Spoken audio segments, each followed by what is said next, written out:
Welcome to फिल्मी don. आज मैं आपको एक drama mystery thriller film story दिखाने वाली हूँ जिसका नाम है सर्चिंग। इस स्टोरी में काफ़ी सारे सस्पेंस हैं और लास्ट में आपको काफ़ी अनएक्सपेक्टेड ट्विस्ट देखने को मिलेगा, इसलिए हमारे साथ एंड तक बने रहिए। कहानी शुरू होती है जहाँ हम डेविड कीन को देखते हैं जिसने अपनी बेटी मार्गोट के लिए एक नया यूज़र अकाउंट बनाया और उसमें एक फैमिली फ़ोटो ऐड करता है जिसमें उसके साथ उसकी वाइफ पैम और बेटी होती हैं। जैसे जैसे मार्गोट बड़ी होती है उससे रिलेटेड फ़ोटोज़ और वीडियोज़ धीरे धीरे यूट्यूब पर अपलोड होते रहते हैं। Eventually Margot piano classes join कर लेती है और डेविड बाद में उसे एक पियानो खरीद कर देता है ताकि वो हर रोज अपनी माँ के साथ प्रैक्टिस कर सके। एक दिन पैम को पता चलता है कि उसको कैंसर है। फैमिली पूरी कोशिश करती है कि वो इसका सामना कर सके पर कुछ काम नहीं आता और वो हॉस्पिटल में एडमिट हो जाती है। मार्गोट अपने कैलेंडर पर एक इवेंट बनाती है और उसका नाम रखती है मॉम कम्स होम। हॉस्पिटल में मार्गोट अपने खिलौने वाले पियानो पर एक सैड मेलोडी बजा रही होती है जबकि उसकी माँ इस हालत में मुस्कुराने की कोशिश कर रही थी और फिर पैम की मौत हो जाती है। अब कुछ सालों बाद विंडोज एक्सपी को मैकओएस में अपडेट कर दिया गया है और डेविड अपनी बेटी को मैसेज कर रहा है। वो उसे वीडियो मैसेज के थ्रू कचरा न फेंकने के लिए डांट लगाता है, साथ ही पूछता है कि वो कहाँ है। मार्गोट कहती है कि वो अपने बायो स्टडी ग्रुप में लेट हो जाएगी। इससे पहले डेविड उसके फाइनल के बारे में पूछता वो कॉल कट कर देती है। फिर भी डेविड मैसेज के जरिए आगे बात करता है और उसकी बेटी कहती है कि उसने इतना अच्छा तो नहीं किया है लेकिन पास हो जाएगी। डेविड एक्सप्रेस करता है he is so proud of her. Further type करता है उसकी माँ भी गर्व महसूस करती होगी, लेकिन आखिरी हिस्सा वो डिलीट कर देता है। फिर डेविड न्यूज़ सुनने लगता है और साथ में थोड़ा रिलैक्सिंग म्यूजिक भी लगा देता है। तभी उसको अपने भाई पीटर से एक वीडियो कॉल आता है। डेविड कॉल ज्वाइन करता है और उसे पीटर खाना बनाने का पॉट से वेलकम करता है। वो पैम की स्पेशलिटी किमची गुम्बो बनाने की कोशिश कर रहा था। डेविड कहता है कि वो रेसिपी तो ढूंढेगा लेकिन वो श्योर है कि उसमें पॉट नहीं होती जिसे वो अपने काउंटर के पास दूसरे इंग्रेडिएंट के साथ रखा है। पीटर ऑर्गेनो का डब्बा अलग कर देता है और जब डेविड उसके यूज़ के बारे में पूछता है तो जल्दी से टॉपिक बदल देता है। जब डेविड रेसिपी ढूंढने के लिए पैम की फाइल्स ब्राउज कर रहा होता है तो पीटर उससे मार्गोट और उनकी फादर डॉटर रिलेशनशिप के बारे में पूछता है। जब पीटर और भी पर्सनल सवाल पूछने वाला था तभी डोरबेल रिंग होती है और वो डेविड को कॉल खत्म करने से पहले जल्दी ही रेसिपी भेजने को बोलता है। रेसिपी ढूंढते हुए पीटर को पाम और यंग मार्गोट के साथ किमची गुम्बो बनाते हुए वीडियो मिल जाती। गम और दुख की भावनाओं को महसूस करके डेविड वीडियो को अपने सर्च रिजल्ट से छुपा देता है। सोते वक्त डेविड को मार्गोट की 3 कॉल्स मिस हो जाती हैं। जब वो अगले दिन उठता है वो अपनी बेटी से फेस टाइम, फोन कॉल्स और टेक्स्ट के जरिए संपर्क करने की कोशिश करता है लेकिन कोई जवाब नहीं मिलता। 3 बजे तक भी मार्गोट का कोई जवाब नहीं आता और ऑफिस मीटिंग खत्म करते ही वो मार्गोट को मैसेज करने ही जा रहा था तभी उसकी नज़र मार्गोट के लैपटॉप पर पड़ती है जिसे यूजुअली मार्गोट हमेशा अपने पास ही रखती है। वो उसे दूसरा वॉइस मेल करता है। उसे रियलाइज होता है कि आज फ्राइडे है और नॉर्मली मार्गोट इस वक्त अपने पियानो लेसन पर होती है। डेविड पियानो इंस्ट्रक्टर को फोन करता है और अपनी बेटी से बात करने के लिए कहता है लेकिन इंस्ट्रक्टर कंफ्यूज हो जाती है क्योंकि मार्गोट ने 6 महीने पहले ही क्लासेस लेने बंद कर दिए थे। इस पर डेविड हैरान हो जाता है। वो अपनी कन्वर्सेशन मार्गोट के साथ स्क्रॉल करता है जिसमें डेविड की तस्वीरें हैं और वो उसे पियानो लेसन्स के लिए पैसे दे रहा है। मार्गोट ये भी कहती है कि सेशंस बहुत अच्छे हो रहे हैं। चिंता से भरा हुआ बाप स्कूल में फोन करता है जहां उसे बताया जाता है कि मार्गोट आज क्लास में नहीं आई है। परेशान होकर वो अपने भाई को टेक्स्ट करता है। पीटर सजेस्ट करता है कि शायद वो अपने दोस्तों के साथ ट्रिप पर गई होगी और उसे उनसे पता करना चाहिए। डेविड मार्गोट के किसी दोस्त को नहीं जानता था इसलिए वो मार्गोट के सोशल मीडिया अकाउंट्स ढूंढता है पर सभी अकाउंट्स प्राइवेट होते हैं। फिर वो फैमिली के पुराने कंप्यूटर में लॉगिन करता है जहां उसे पाम के फोल्डर में मार्गोट के मिडिल स्कूल के दोस्तों के कॉन्टैक्ट्स का फोल्डर मिलता है। डेविड उन्हीं में से एक आइसक के घर का नंबर डायल करता है। आइसक की माँ तुरंत फोन उठाती हैं और डेविड को पहचान लेती हैं। वो उसे बताती है कि शायद सिग्नल की प्रॉब्लम हो क्योंकि उसका बेटा और उसके दोस्त कैंपेन पर गए हैं और मे बी मार्गोट को भी इनवाइट किया गया होगा। डेविड गुस्से में टेक्स्ट के थ्रू मार्गोट को डांट लगाता है पर वो मैसेज वो डिलीट कर देता है और बस इतना कहता है कि जैसे ही उसे नेटवर्क मिले वो उसे फोन करे। अगले दिन आइसक डेविड को फोन करता है और कहता है कि मार्गोट ट्रिप पर नहीं आई है और जब उसने उसे ट्रिप से पहले कांटेक्ट किया था तब उसका कोई जवाब नहीं आया। और ये था वो आखिरी इंडिकेशन जब डेविड को अपनी बेटी की मिसिंग केस फाइल करने की ज़रूरत थी। जल्द ही डिटेक्टिव रोजमेरी विक डेविड से संपर्क करती हैं और बताती हैं कि उसकी बेटी का केस वो हैंडल करेंगी। जब डिटेक्टिव मार्गोट की गायब होने की टाइमलाइन को रिकैप कर रही होती हैं, दूसरी तरफ डेविड डिटेक्टिव रोजमेरी विक के बारे में पता करता है और उसे 3 अलग लिंक्स मिलते हैं। एक वीडियो जिसमें उसको अवार्ड मिला है, उसकी फेसबुक पेज जिसमें दिखाया जाता है कि उसका एक बेटा है और एक आर्टिकल जिसमें उसके बारे में लिखा है कि वो एक्स कन्विक्ट्स के साथ एक रिकवरी क्लिनिक बनाने का काम कर रही हैं। डेविड मार्गोट के लैपटॉप को खोलता है और उसकी फेसबुक में लॉगिन करने की कोशिश करता है लेकिन उसका पासवर्ड सेव नहीं है इसलिए वो फॉरगॉट अकाउंट पर क्लिक करता है। एक कोड उसकी ईमेल पर भेजा जाता है, लेकिन उसमें भी वो लॉगिन नहीं कर पाता, इसलिए वो दूसरे कोड को उसकी रिकवरी ईमेल पर भेजता है जिसे वो खुद क्रिएट किया था और इस तरह उसमें लॉगिन कर लेता है। फिर वो उसकी फेसबुक फ्रेंड लिस्ट देखता है और एक दोस्त को फ़ोन करता है। डेविड उससे सवाल पूछता है जैसे कि वो मार्गरेट को कब देखा, उसकी गायब होने की रात वो कहाँ था, और वो सब स्प्रेडशीट में लिख लेता है। वो इसे डिटेक्टिव को दिखाता है, जिसे डिटेक्टिव उससे कहती है कि अगर उसे कुछ पता चले तो उसे अपडेट करे और स्प्रेडशीट उसके साथ शेयर करे। इसी तरह डेविड मार्गरेट के 289 फेसबुक फ्रेंड्स को एक एक करके फ़ोन करता है और उनसे वही सवाल पूछता है। काफ़ी सारी कॉल्स और मार्गरेट की रिसेंट चैट्स देखने के बाद डेविड को रियलाइज़ होता है कि उसकी बेटी के कोई रियल फ्रेंड्स थे ही नहीं और वो मैक्सिमम टाइम खुद को आइसोलेट रखती थी। After going through 2/3 of friend list उसे कुछ भी काम का पता नहीं चलता।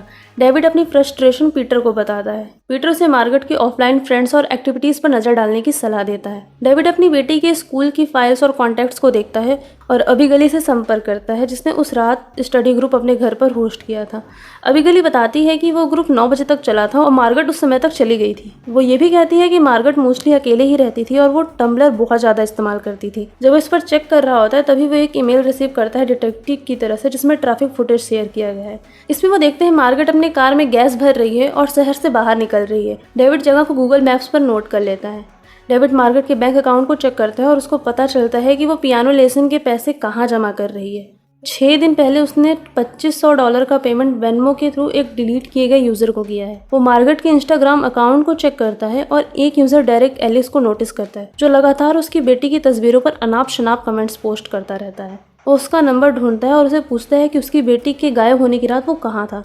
डेरेक सवाल से बचने की कोशिश करता है, लेकिन जब डेविड उसे पुलिस की धमकी देता है तो वो मान लेता है कि वो बीबर के कंसर्ट पर था। डिटेक्टिव विक डेविड को एक ईमेल भेजती हैं जिसमें एक झूठी आईडी होती है और कहते हैं कि पैसे निकालने के समय के आसपास मार्गरेट एक फॉर्जर से भी मिलने गई थी। डिटेक्टिव ने वेनमो की सिक्योरिटी से बात की है और पता चला है कि वो $2500 अपने आप को ही भेज दी थी ताकि किसी को पता न लग सके, और वो सजेस्ट करती है कि मार्गरेट शायद भाग गई होगी। डेविड इस पॉसिबिलिटी को एक्सेप्ट नहीं करता है और अपनी खुद की जांच जारी रखता है। वो मार्गरेट के सबसे ज्यादा विजिटेड वेबसाइट्स को देखता है और यूकास्ट नाम की एक स्ट्रीमिंग वेबसाइट को ढूंढता है। ये साइट सही तरीके से कैसे काम करती है उसको नहीं पता होता, इसलिए वो कास्ट नाउ पर क्लिक करते हैं और लाइव स्ट्रीम शुरू हो जाती है। जैसे ही स्ट्रीम शुरू होती है एक यूजर फिश एंड चिप्स नाम करके स्ट्रीम में ज्वाइन होती है और कुछ ही देर बाद चली जाती है। डेविड स्ट्रीम को खत्म करता है और मार्गरेट की सेव की गई लाइव स्ट्रीम को भी देखने लगता है। मार्गरेट के ज्यादा सब्सक्राइबर नहीं होते हैं, लेकिन एक उसकी regular user fish and chips होती है, जिसने पहले उससे उसका पसंदीदा पोकेमॉन पूछा था, जिस पर उसने यूक्सी बताया था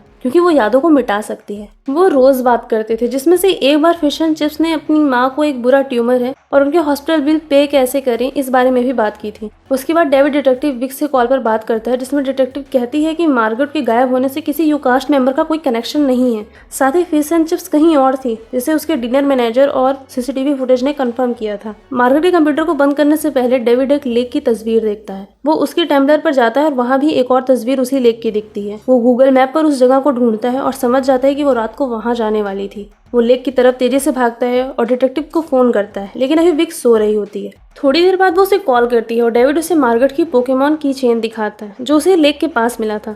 अगले दिन सुबह मार्गरेट का केस हर जगह न्यूज में फैल जाता है। पुलिस टीम की मदद से कार तो लेक से निकाल दी जाती है, पर मार्गरेट उसमें नहीं थी। काफी लोग न्यूज देखकर मार्गरेट को ढूंढने में मदद करने के लिए वहां आते हैं, क्योंकि जंगल का एरिया काफी बड़ा था। पर बारिश के कारण सर्च रुक जाता है। हर जगह इंटरनेट पर कुछ लोग मार्गरेट को अपने पिता की लापरवाही का दोष देते हैं, वहीं कुछ लोग बस अपने फेम के लिए इस सिचुएशन का यूज करते हैं, जिसमें उसी की एक क्लासमेट भी होती है, जो यूट्यूब पर एक वीडियो बनाकर डाल देती है और अपने आप को उसका सबसे अच्छा दोस्त बताती है। डेरेक की फेसबुक पोस्ट से परेशान होकर डेविड उससे मिलने जाता है और उसे पीटता है। इससे बिग इन्वेस्टिगेशन से उसे हटा देती है। डेविड एक साइट ढूंढता है जिसमें केस के बारे में थ्योरी शेयर करने वाले कुछ डिटेक्टिव्स होते हैं। उसे क्राइम सीन की कुछ तस्वीरें मिलती हैं, जहां उसकी नज़र कार के फ्रंट सीट में फिन्स हॉकी की हुडी पर जाती है और वो मार्गरेट और पीटर के चैट्स भी पढ़ने लगता है। उसको सरप्राइज होता है कि पीटर और उसकी बेटी रात रात को छुप छुप कर मिलते थे और उनकी आपस में हुई बातचीत भी काफी सस्पिशियस होती है। वो एक ईमेल लिखने लगता है विक को, लेकिन उसका मन बदल जाता है। इंस्टेड वो अपने भाई के घर जाता है और कैमरास लगा देता है। फिर वो पीटर से मार्गरेट के बारे में पूछने लगता है, उनके कैसे रिश्ते थे और वो कितनी बार मिलते थे। परेशान पीटर कह देता है कि ये नॉर्मल अंकल नेफ्यू रिश्ता था और वो ज्यादा मिलते नहीं थे, और वो सवाल को नजरअंदाज करते हुए वापस चाय बनाने में लग जाता है। डेविड रुकता नहीं है और उनकी टेस्ट को जोर जोर से पढ़ने लगता है। पीटर कहता है कि वो सब समझा सकता है, लेकिन डेविड सुनता नहीं है और अपने भाई पर घिनौना आरोप लगाकर उसे पीटने लगता है। डेविड तब तक नहीं रुकता जब तक पीटर नहीं कहता कि वो सिर्फ वीड स्मोकिंग करते थे और उसके भाई के एजम्पशन से कोई संबंध नहीं था। डेविड विक की कॉल को इग्नोर करता है और पीटर की बात को ध्यान से सुनता है। वो बताता है मार्गोट ठीक नहीं थी, उसे अपनी माँ के बारे में बात करनी थी जो कि डेविड ने उससे कभी नहीं किया और इसीलिए उसने अपना पियानो लेसन भी छोड़ दिया था। डेविड अपनी गलती रियलाइज करता है, तभी फिर से विक का कॉल आता है और उन्हें पता चलता है कि कोई रैंडी कार्टफ ने एक वीडियो अपलोड की है जिसमें वो इस बात को स्वीकारता है कि उसने ही मार्गरेट को टॉर्चर करके उसका मर्डर कर दिया था और ये बात काफी थी ये समझने के लिए कि मार्गरेट मर चुकी है। डेविड इस मेमोरियल सर्विस एक पिक्चर सोशल साइट पर अपलोड करता है, तभी उसे एक वीमेन का हाथों में फूली एक इमेज दिखती है। ये वही सेम बंदी थी जो फिश एंड चिप की यूजर आईडी से मार्गरेट की लाइव स्ट्रीम पर आती थी। वो उसकी प्रोफाइल को गूगल पर सर्च करता है, उसे पता चलता है कि ये तो एक्टर है। वो उसका नंबर ढूंढता है और कॉल करता है। इस वीमेन को किसी भी स्ट्रीम वेबसाइट के बारे में कुछ भी नहीं पता था। वो विक को कॉल लगाता है पर विक कॉल पिक नहीं करती, जिससे वो 911 पर कॉल लगाता है और डिस्पैचर से बात करता है। डिस्पैचर उसे एक और इन्फॉर्मेशन देती है कि जैसे एक केस फाइल हुआ, विक ने वॉलंटरली इस केस को अपने हाथ में लिया था। डेविड विक के बारे में फिर से पता लगाता है। उसे उसकी फेसबुक पोस्ट पर एक इमेज दिखती है जिसमें वही सेम बंदा होता है जिसने कन्फेस किया था कि उसने मार्गरेट का मर्डर किया है। वो डिस्पैचर से डिप्टी शेरिफ से बात करवाने के लिए कहता है। इसके बाद हम देखते हैं विक को अरेस्ट कर लिया जाता है। अपने इंटरोगेशन के दौरान विक बताती है कि उसका बेटा मार्गरेट को ग्रेड स्कूल से ही काफ़ी पसंद करता था, पर मार्गरेट उससे ज़्यादा बात नहीं करती थी, इसलिए उसने फिश एंड चिप्स से एक नई फेक आइडेंटिटी बनाई और उसके थ्रू उससे बात करने लगा।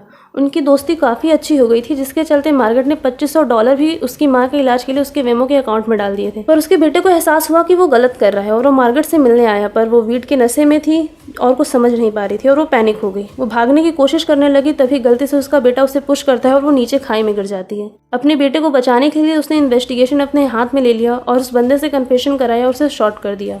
अब उसी लोकेशन पर टीम मार्गरेट की बॉडी को निकाल कर ले आती है। बीच में बारिश हो गई थी, इस वजह से वो बेहोश होती है पर अब भी जिंदा थी। इसके बाद हम कुछ टाइम बाद का सीन देखते हैं जहां मार्गरेट व्हील चेयर पर होती है और पियानो के लिए वापस से अप्लाई करती है। इस बार उसके पापा इस टेक्स्ट को डिलीट नहीं करते कि उसकी माँ भी काफ़ी प्राउड होंगी। ये कहानी इसी के साथ एंड होती है। ये मूवी काफ़ी अच्छी है और सिर्फ स्क्रीन के थ्रू जो पूरी मूवी शूट की गई है वो काफ़ी क्रिएटिव लगता है। आई रिकमेंड आप इसे ज़रूर देखिएगा। Thanks for watching. Like, subscribe and share. मिलते हैं नेक्स्ट वीडियो में।